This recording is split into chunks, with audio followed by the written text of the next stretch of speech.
Praveen ராஜ்க்கும் வியானாக்கும் நெத்தியடி advice பண்ணார் Vijay Sethupathi sir அப்படின்னு சொல்லலாம். வணக்கம், நான் உங்க ரவி. எல்லாம் நல்லா இருக்கீங்கன்னு நினைக்கிறேன். பிக் பாஸ் சீசன் 9 டே 97 Saturday episode Vijay Sethupathi sir வந்திருந்தாரு. சரியான காஸ்டியூம்ஸ்ல வந்திருந்தாரு.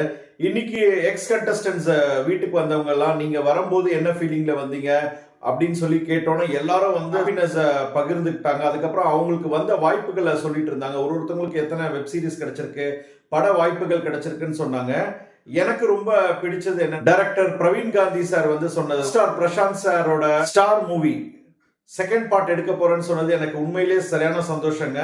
டாப் ஸ்டார் பிரசாந்த் மூவியோட ஸ்டார் படம் கண்டிப்பா நம்ம எல்லாரும் பார்க்கணும் சொல்லி, கண்டிப்பா ஃபர்ஸ்ட் பார்ட் மாதிரியே பயங்கரமா ஓடணும் சொல்லி நம்ம சேனல் சார்பா வாழ்த்துறோம். பிரவீன் ராஜ் உள்ள வந்தோடனே உங்ககிட்ட எல்லாம் ஹியூமனிட்டியே இல்லைன்னு சொன்னது உண்மையிலே தப்புங்க. அதுவே சார் கரெக்டா பேசி கண்டுபிடிச்சு பிரவீன் ராஜை புரிய வச்சாரு. அதுக்கப்புறமா வியானா கிட்ட கூட சரியான அட்வைஸ் கொடுத்து புரிய வச்சார் அப்படின்னு நினைக்கிறேன். பிரவீன் ராஜும் வியானாவும் ஆல்மோஸ்ட் அழுதுட்டாங்க இன்னைக்கு அப்படின்னு சொல்லலாம். கானா வினோத் வந்திருந்தாரு இன்னைக்கு ஃபேமிலியோட ப்ராப்பர் சென்ட் ஆஃப் பண்ணிருந்தாங்க. சரியா இருந்தது அப்படின்னு சொல்லலாம். சரியா அழுதுட்டு இருந்தாருங்க. நேத்து மாதிரியே எமோஷனலா இன்னைக்கு கானா வினோத் இருந்தாரு. சண்டே எபிசோட்ல மிட் வீக் எவிக்ஷன் யாராவது இருப்பாங்களா?